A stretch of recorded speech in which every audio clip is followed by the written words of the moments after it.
YouTube channel अद्भुत कहानी star पर उपस्थित समस्त श्रोताओं का, भक्तों का और सब्सक्राइबर बंधुओं का एक बार फिर से स्वागत और हार्दिक अभिनंदन है। श्रोताओं, वीडियो पर चलने से पहले मैं आपको एक सूचना देना चाहूँगा कि जो भाई धार्मिक वीडियोस देखते हैं, जैसे रामायण से संबंधित, वेद पुराणों से संबंधित और अन्य धर्म शास्त्रों से संबंधित वीडियो देखना चाहते हैं, तो कृपया हमारे दूसरे चैनल अद्भुत शब्दवान को सब्सक्राइब कर लें।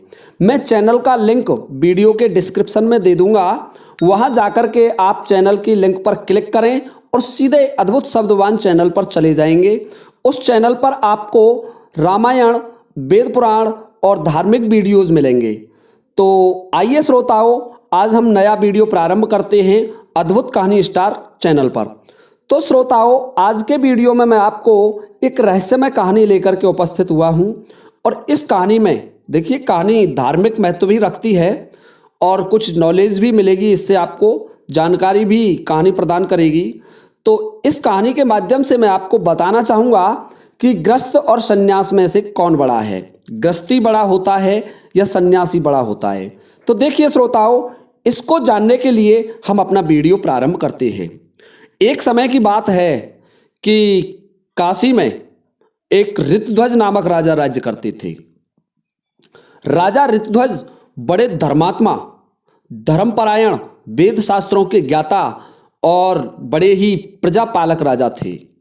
तो श्रोताओं, एक दिन राजा के दिमाग में एक प्रश्न आया कि गृहस्थ और सन्यास में से, वैराग्य में से कौन बड़ा है, गृहस्थी बड़ा होता है या सन्यासी बड़ा होता है या वैराग्य बड़ा होता है। तो श्रोताओं, इस प्रश्न को जानने के लिए राजा ने बड़े बड़े विद्वानों को आमंत्रित किया। राजा के दरबार में बड़े बड़े विद्वानों की सभा जुड़ रही थी और उस सभा में राजा ने ये प्रश्न पूछा कि हे ब्राह्मण श्रेष्ठ, हे गुरुदेवो, हे ऋषि श्रेष्ठो, मुझे एक प्रश्न में शंका है, आप मेरी शंका का समाधान करो। तो ये बात सुनकर के बड़े बड़े ऋषि महात्मा और बड़े वेदार्थी ब्राह्मण कहने लगे, कहो राजन, आपका क्या प्रश्न है। तो इस पर राजा ऋतध्वज कहने लगे कि आप ये बताएं, गृहस्थ बड़ा है या सन्यास बड़ा होता है। तो ये बात सुनकर के समस्त प्रजा में बैठे हुए, सभा में बैठे हुए विद्वानों में मतभेद आरंभ हो गया। जो सन्यास धारण किए हुए थे वो सन्यास को बड़ा बताने लगे और जो गृहस्थी थे, गृहस्थ चलाते थे, वो गृहस्थ को बड़ा बताने लगे। दोनों पक्षों में होड़ पड़ गई।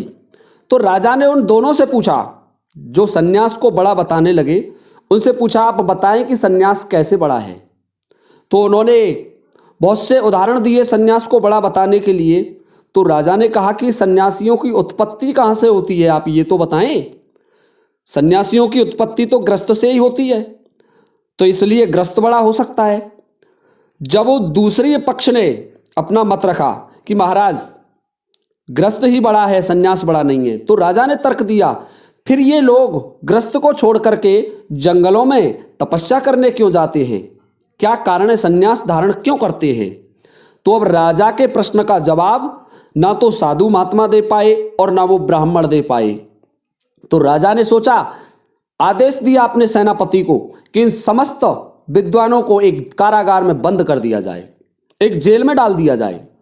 तो श्रोताओं, राजा ऋतध्वज के आदेशानुसार समस्त विद्वान ब्राह्मणों और महात्माओं को, ऋषियों को, साधु और मुनियों को डाल दिया गया कारागृह में, सबको बंद कर दिया गया। और राजा का दिमाग बदलने लगा। उसने अपने गांव वाले कुछ लोगों को आदेश दिया कि जो आपको विद्वान ब्राह्मण मिले, जो आपको ऋषि मिले, महात्मा मिले, उसे आप मेरे प्रश्न का जवाब देने के लिए मेरे दरबार में उपस्थित करो। तो श्रोताओं, ये बात सुनकर के गांव वालों ने भी, ये जो राजा के प्रजाजन थे, वो भी बड़े बड़े विद्वान और ऋषि महात्माओं को राजा की सभा में लाने लगे। राजा ने यहां तक घोषणा करा दी कि जो गांव का, जो प्रजा का व्यक्ति एक महात्मा लेकर आएगा, एक ब्राह्मण लेकर के आएगा, उसको 10 अशर्फियां इनाम में दी जाएंगी। तो अब तो श्रोताओं, अशर्फियों की इनाम की घोषणा हो गई। तो राजा के जो प्रजा थी, राजा के जो सैनिक थे, और प्रजा वाले थे वो प्रतिदिन कोई ना कोई ब्राह्मण को, कोई ना कोई ऋषि महात्मा को साथ में राजा के दरबार में लाने लगे। और राजा उनसे यही प्रश्न पूछता कि बताइए, ग्रस्त बड़ा होता है या सन्यास? तो श्रोताओं, कोई सन्यास को बड़ा कहता और कोई ग्रस्त को बड़ा कहता, और राजा उसे जेल में डलवा देता। राजा की यह शर्त होती थी कि जिस पर मेरे प्रश्न का सही जवाब नहीं लगा उसे मैं जेल में डलवा दूंगा। इस तरीके से राजा ने एक बहुत बड़ा कारागृह साधु महात्मा और विद्वान ब्राह्मणों से भर दिया। राजा का जवाब कोई भी नहीं दे सका। तो श्रोताओं, देखिए, हर चीज का तोड़ होता है, कुछ समय लगता है। तो एक बड़े पहुंचमान ऋषि, पहुंचमान से मतलब है मेरा, बड़े तपस्वी थे, बड़े विद्वान थे, और वो उस रास्ते से निकल के जा रहे थे। तो कुछ गांव वालों ने देखा कि ये महात्मा जा रहे हैं और क्यों ना 10 अशर्फियाँ राजा से ली जाएं। तो उनको भी एक प्रजाजन ने राजा के दरबार में उपस्थित कर दिया और राजा से कहा, राजन, आपके प्रश्न का जवाब ये महात्मा देंगे। श्रोताओं, जब राजा ने ये देखा तो महात्मा से कहने लगे कि देखिए महात्मा, अब तक मेरे पास कम से कम 10,000 ब्राह्मण और 10,000 साधु महात्मा जेल में बंद हैं। यदि आपको भी उसी जेल में जाना है तो आप दीजिए मेरे प्रश्न का जवाब। तो ये बात सुनकर के महात्मा बोला, राजन, बात बिल्कुल सही है तुम्हारी, परंतु मैं तुम्हारे प्रश्न का जवाब यहाँ नहीं दूंगा। मैं तुम्हारे प्रश्न का जवाब दूंगा और प्रश्न का जवाब मेरे हिसाब से दिया जाएगा, आपके हिसाब से नहीं। प्रश्न आपने पूछा है, प्रश्न पूछिए आप और जवाब मैं दूंगा। तो राजा कहने लगे कि बताइए ऋषि श्रेष्ठ, सन्यास बड़ा होता है या ग्रस्त बड़ा होता है? अर्थात वैराग्य बड़ा होता है या ग्रस्ती जीवन बड़ा होता है? तो ये बात सुनकर के वो ऋषि बोले कि राजन, ध्यान से सुनो, यदि आपने कुछ अधिक कहने का प्रयास किया तो मैं एक परम तपस्वी हूं, मैं आपके राज्य को इसी समय नष्ट करने की क्षमता रखता हूं। आइए, आप मेरे साथ चलिए, आपके प्रश्न का उत्तर मिलेगा। तो ये बात सुनकर के राजा कहता है कि ठीक है गुरुदेव, आपकी जैसी आज्ञा। राजा भी अपने प्रश्न के उत्तर को जानने के लिए बड़ा लालायित था। उसे भी प्रश्न का उत्तर चाहिए था कि कौन सी चीज बड़ी है दोनों में से। तो राजा ऋतुध्वज उस ऋषि के साथ चल देते हैं। राजा और ऋषि दोनों जंगल में चले जा रहे हैं। श्रोताओं, सुनसान जंगल में पहुंच गए। अब तो राजा डरने लगा। राजा सोचने लगा कि ये महात्मा ना जाने मुझे कहाँ ले जाएगा। महात्मा बोले, राजन, जब तक मैं जीवित हूं आपका कुछ बिगड़ने वाला नहीं है। मुझसे पहले आपको नहीं मरने दूंगा। आप निश्चिंत होकर के मेरे पीछे पीछे चले आइए। तो वह महात्मा के साथ साथ राजा चला जा रहा है। अब रात्रि हो गई। रात्रि हो गई तो राजा कहने लगा, प्रभु, सर्दी का वक्त है। उस समय सर्दी का मौसम था, सर्दी का वक्त चल रहा है और इस बियाबान सुनसान जंगल में आप कहाँ ठहरेंगे? तो महात्मा बोले, राजन, हम साधु सन्यासी हैं और जहाँ रुक जाएंगे वहाँ रुकने में हमें कोई परेशानी नहीं होगी। तो आज की रात्रि हम इस वृक्ष के नीचे निकालेंगे। अब तो राजा घबरा गया। मन में राजा सोचने लगा कि संपूर्ण सर्दी भरी रात्रि इस वृक्ष के नीचे निकालना बहुत कठिन बात होगी। तो राजा भी महात्मा का आदेश मान लेता है और उस वृक्ष के नीचे दोनों रुक जाते हैं। श्रोताओं, राजा और वह महात्मा। अब राजा कहने लगा, प्रभु, हे भगवान, मुझे सर्दी परेशान कर रही है। तो ऋषि बोले कि देखिए राजन, ये जंगल है, आप लकड़ी लाओ और लकड़ी ला करके अग्नि बना सकते हो। अग्नि प्रज्वलित करो और उसके सहारे से हम दोनों बैठे रहेंगे। तो श्रोताओं, राजा ने लकड़ियां एकत्र की और लकड़ी एकत्र करने के बाद उनमें अब अग्नि कहां से आए? अग्नि प्रज्वलित करने के लिए कुछ नहीं था। तो राजा बोला, हे भगवान, अब अग्नि कहां से लगाएंगे? तो ऋषि बोले, राजन, आप धैर्य धारण करो, सब व्यवस्था हो जाएगी। ईश्वर कहीं ना कहीं से अग्नि का प्रबंध भी करेगा। तो श्रोताओं, रात्रि का समय था, अंधेरा हो गया था। राजा को अब उधर वो मुनि श्रेष्ठ बड़े तपस्वी थे, तो उन्होंने अपनी थोड़ी सी माया भी उस राजा पर छोड़ दी। अब राजा को भूख भी लगने लगी। राजा भूख से भी परेशान था। तो श्रोताओं, उस वृक्ष पर एक चकवा नामक पक्षी रहता था। तो वो चकवा पक्षी अपनी पत्नी से बोला कि देखिए, ये दो कोई साधु और राजा हैं, दो व्यक्ति हैं, और ये हमारे दरवाजे पर आकर बैठे हुए हैं, और ये अग्नि की बाट में दोनों परेशान हैं, तो मैं इन्हें अग्नि लेकर के आता हूँ। तो श्रोताओं, वह चकवा पक्षी जाता है और कहीं किसी ऋषि के आश्रम में, किसी महात्मा के आश्रम में उसे एक धूना जलता हुआ दिखाई दिया, और उस धूना से उस पक्षी ने एक लकड़ी जलती हुई निकाली और ला करके उस जहाँ राजा और वो ऋषि बैठे हुए थे उस धूना पर छोड़ दी। तो वो महात्मा कहने लगे, देखिए ऋषि महात्मा साधु सन्यासी बात एक ही है। वो महात्मा कहने लगे, राजन देखिए, ईश्वर ने अग्नि भी प्रदान कर दी, अब आप अग्नि जलाइए। तो अग्नि जलाते रहे और वो दोनों उसके सहारे बैठ गए। अब ऋषि कहते हैं कि देखिए राजन, मैं थोड़ी तपस्या कर लेता हूं और तुम इस अग्नि के सहारे बैठे रहो। तो श्रोताओं, अब राजा को भूख लगने लगी। राजा भूख से परेशान, बार बार कहने लगा, गुरुदेव कुछ खाने को हो तो क्या कहने, रात्रि निकल जाए, भूखा मरा जा रहा हूं। इधर उस मुनि श्रेष्ठ की माया थी। तो अब वो राजन ये मन में विचार कर रहा था और उसकी वह आवाज उस वृक्ष के ऊपर बैठे हुए उस चकवा नामक पक्षी ने सुनी। तो वह चकवा पक्षी अपनी पत्नी से कहने लगा कि देखिए, हमारे 4 बच्चे हैं, यदि मैं एक बच्चे को इस अग्नि में डाल दूं और ये राजा खा ले तो इसका पेट भर जाएगा और हमारा गृहस्थी का धर्म भी निभ जाएगा, क्योंकि अपने दरवाजे से कोई भूखा नहीं जाएगा। तो ये बात सुनकर के वो पत्नी भी हाँ कर देती है चकवा की, और श्रोताओं, उस चकवा पक्षी ने अपना एक बच्चा उस अग्नि में डाल दिया। अग्नि में डाला तो कम उम्र का बच्चा था, बहुत जल्दी ही पक गया। राजा ने उस बच्चे को देखा तो निकाल लिया, और निकाल करके राजा ने बिना ऋषि को बताए हुए उसको भोजन बना लिया, खा गए उसको। अब उसकी भूख और तेज होने लगी। अब राजा बोला, गुरुदेव कुछ भूख को चाहिए, मैं भूखा मरा जा रहा हूं। फिर चकवा बोला, अरे देखिए, ये भूखा है, क्यों ना दूसरे बच्चे को डाल दें। तो दूसरा बच्चा भी चकवा ने उस अग्नि में डाल दिया, और श्रोताओं, राजा उसको भी खा गया। इस तरीके से धीरे धीरे राजा की भूख बढ़ती गई और चारों बच्चे चकवा और चकवी ने उस अग्नि में डाल दिए। राजा चारों बच्चों को अकेला ही खा गया। अब श्रोताओं, चकवा कहने लगा कि देखिए चकवी, हमारा गृहस्थी का धर्म अभी पूरा नहीं हुआ है, ये हमारे दरवाजे से भूखे जाएंगे, और अभी इस ऋषि ने तो कुछ भी नहीं खाया है, तो ऐसा कीजिए, पहले मैं गिरता हूं। तो चकवी बोली, नहीं महाराज, आप नर हैं और आप गिरे तो मेरा क्या होगा। तो चकवा और चकवी में ये विवाद होने लग जाता है। चकवा कहता है मैं गिरूंगा, और चकवी कहती है पहले मैं गिरूंगी, और उस झगड़े में दोनों की दोनों पति पत्नी उस अग्नि में गिर जाते हैं। और जब राजा को दिखे तो राजा ने उन दोनों को निकाल लिया और निकाल करके उसको भी खा गए। अब तो श्रोताओं, राजा ऋतुध्वज दोनों 6 जीवों को खाने के बाद उस अग्नि के सहारे सो जाते हैं, और महात्मा सारी चीज को देख रहे थे, अंतर्यामी थे, बड़े तपस्वी थे। अब जब प्रातःकाल हुआ तो राजा ऋतुध्वज नींद से जागा।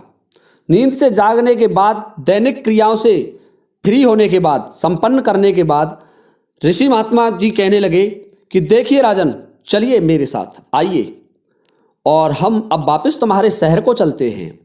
तो श्रोताओं, महात्मा एक मायावी नगरी बना देते हैं रास्ते में, और मायावी नगरी बना करके वहां का एक राजा, और उस राजा ने अपनी एक पुत्री थी, उस पुत्री का स्वयंवर रच दिया। और उस स्वयंवर में राजा ने शर्त रखी कि मेरी लड़की का वर्ण जो करेगा, जो खौलते हुए तेल में स्नान करेगा। एक भट्टी बनी हुई थी, भट्टी के नीचे लकड़ी दी जा रही थी, और उस पर तेल का एक पर्चा रख दिया था कि कोई भी राजा, कोई भी व्यक्ति इस तेल के पर्चे में बैठ कर के स्नान करे तो उसको मेरी लड़की की शादी कर दी जाएगी। तो श्रोताओं, उसी रास्ते से वह ऋषि उस ऋतुध्वज राजा को लिए जा रहा था, और वह राजाओं की भीड़ देख करके ऋषि आपसे अनजान बने और कहने लगे, राजन ये भीड़ किसकी है। तो राजा तो जानते थे। राजा बोले, गुरुदेव ये किसी राजा ने स्वयंवर रचा है। तो ऋषि बोले कि आइए नरेश, स्वयंवर को देखते हैं कैसा स्वयंवर होता है। अब उस स्वयंवर में चले जाते हैं। वह महात्मा उस राजा को लेकर के, राजा ऋतुध्वज उस ऋषि के साथ स्वयंवर में चले गए। जब वहां की शर्त देखी तो राजा बड़े व्याकुल हो गए। अब गुरु कहने लगे, जो महात्मा थे वो कहने लगे कि राजा ऋतुध्वज देखते क्या हो, इस राजा की लड़की कुमारी थोड़ी रहेगी, कीजिए तेल में स्नान। अब तो राजा डर की वजह से कपकपाने लगे, बोले ऋषि श्रेष्ठ, मैं इसमें स्नान करते ही जलकर भस्म हो जाऊंगा, ये तेल खौल रहा है, आप देख नहीं रहे हैं। तो ऋषि बोले राजन क्या हुआ, खौल रहा है तो क्या इस राजा की लड़की कुमारी रहेगी, इसका कोई वर्ण नहीं करेगा? ऐसा तो नहीं होना चाहिए, ये तो धर्म के विपरीत है और राजा की प्रतिज्ञा भंग नहीं होनी चाहिए, क्योंकि यदि नरेश की प्रतिज्ञा टूटती है तो राजा पृथ्वी पर ईश्वर का प्रतीक होता है। तो आप जब राजा की प्रतिज्ञा टूट जाएगी तो पृथ्वी से धर्म समाप्त हो जाएगा। ये बात आप ध्यान से सुन लीजिए राजन, तो इसलिए आप इस तेल में स्नान कीजिए। अब तो राजा ऋतुध्वज कपकपाने लगे। समस्त राजाओं को देखा तो राजा नीचे की तरफ गर्दन किए हुए उस स्वयंवर में बैठे थे। तो वो ऋषि कहने लगे राजनों देखिए, मैं इस लड़की का वर्ण इस राजा के लिए करूंगा, राजा ऋतुध्वज के लिए करूंगा, और इसकी प्रतिज्ञा मैं पूरी कर रहा हूं। तो ये बात देख करके राजा जिसकी पुत्री थी वो तो ये चाहता था कि कोई इसमें स्नान करे और मेरी प्रतिज्ञा है, मेरी प्रतिज्ञा रहे। तो राजा ऋतुध्वज के नेतृत्व में प्रतिनिधि बन करके उस ऋषि ने स्नान करने की तैयारी कर ली। तो अन्य नरेश कहने लगे कि ये महात्मा कितना पागल है, देखिए ये शादी भी नहीं करेगा और बेवजह से अपने प्राण दे रहा है, तेल में जलकर मरना चाहता है। उसने कपड़े उतारे श्रोताओं और वस्त्र उतार करके, बड़ी तपस्वी महात्मा थे, उस तेल के कढ़ा में घुस गए और उनसे कहने लगे कि आप इसमें और लकड़ी भराओ, ये ठंडा है, आप और अग्नि तेज करो, ये तेल का कढ़ा ठंडा है। तो इस तरीके से महात्मा कहते रहे और उस तेल में आराम से स्नान किया। स्नान करने के बाद बाहर निकले, बाहर निकल के अपने वस्त्र पहने और राजा ऋतुध्वज से बोले राजन आप विवाह कीजिए। तो राजा ऋतुध्वज का वहां उस पुत्री के साथ विवाह भी संपन्न करा दिया और राजा रानी सहित महात्मा बोलते हैं कि चलिए राजन अपनी राजधानी लौटिए। तो श्रोताओं, वह ऋषि राजा ऋतुध्वज को काशीपुरी ले आते हैं और जब राजा ऋतुध्वज अपनी राजधानी में आ गए तो राजा ऋतुध्वज का तो एक ही प्रश्न था कि आते ही कहने लगे बताइए गुरुदेव, आपने मुझे प्रश्न का जवाब देने के लिए कहा था कि गृहस्थ बढ़ाए या सन्यास बढ़ाए, तो आप बताएं, आपने अभी मुझे बताया नहीं कि गृहस्थी बड़ी है या सन्यासी, मुझे बताइए। तो ये बात सुनकर के वह ऋषि कहने लगे राजन मेरे हाथ में चिमटा है और आपने मेरी शक्ति को देख लिया है, मैं तेरे राज्य को और तुझे अभी नष्ट कर सकता हूं इसी समय। तुझे तेरे प्रश्न का जवाब नहीं मिला? कि गुरुदेव मैं नहीं समझा। कि अरे मूर्ख राजन, जिस समय तू मेरे साथ जंगल में उस वृक्ष के नीचे था तो आपने उस पक्षी को देखा, गृहस्थ धर्म निभाने के लिए उसने अपने चारों बच्चों को और स्वयं पति पत्नी दोनों तेरे पेट में चले गए, तुझे भोजन खिलाया और स्वयं ने अपने प्राण त्याग दिए। वह था गृहस्थ का धर्म, वहां गृहस्थी बड़ा होता है, गृहस्थ इस संसार का पालन करता है। तो राजा कहने लगा गुरुदेव सही है। और देखिए मूर्ख, जब बड़े बड़े नरेश बैठे हुए थे, एक से एक बड़ा बलवान राजा बैठा हुआ था इस तेरी जो रानी है इसके स्वयंवर में, परंतु तुम में किसी में हिम्मत नहीं हुई कि तुम उस तेल के कढ़ा में स्नान करें। तो देखिए वहां मैंने स्नान किया तेरा प्रतिनिधि बन करके, क्या तू उसमें स्नान कर सकता था? राजा बोला नहीं गुरुदेव। तो वहां तपस्या काम आई मेरी और वहां सन्यास बड़ा हुआ। तो देखिए राजन, दोनों चीजें अपने अपने स्थानों पर बड़ी हैं, कोई भी छोटी नहीं है। सन्यास अपने स्थान पर बड़ा है और गृहस्थ अपने स्थान पर बड़ा है, दोनों के अलग अलग नियम और अलग अलग धर्म हैं। तो बताइए नरेश, आपके प्रश्न का जवाब लगा या नहीं लगा? तो राजा उस ऋषि के चरणों में गिर जाते हैं और वो ऋषि कहते हैं खोलिए इन विद्वान ब्राह्मणों को और इन ऋषियों को, आपने इतने विद्वानों को जेल में डाल रखा है। तो राजा डर के वजह से उन विद्वान ब्राह्मणों से क्षमा मांगते हैं और ऋषियों से क्षमा मांगते हैं और उन्हें सहर्ष जेल से रिहा कर देते, छोड़ देते हैं। तो श्रोताओं, इस तरीके से उस महात्मा ने राजा ऋतुध्वज को बताया कि कौन सी चीज बड़ी होती है, गृहस्थ या सन्यास। और उम्मीद करता हूं कि आपको भी पता चल गया होगा कि दोनों गृहस्थ और सन्यास अपने अपने स्थान पर बड़े हैं, कोई भी छोटा नहीं है, लेकिन दोनों के स्थान अलग अलग हैं। तो श्रोताओं, इस तरीके से राजा ऋतुध्वज का घमंड या अहंकार उस ऋषि ने ध्वस्त कर दिया। तो उम्मीद करता हूं कि ये वीडियो आपको पसंद आया होगा, क्योंकि अब वीडियो काफ़ी लंबा हो गया है। अब मैं वीडियो को यहीं समाप्त करता हूं और ये कथा भी यहीं समाप्त होती है। इसी के साथ आप सभी से अनुमति लूंगा। जय हिंद, जय भारत।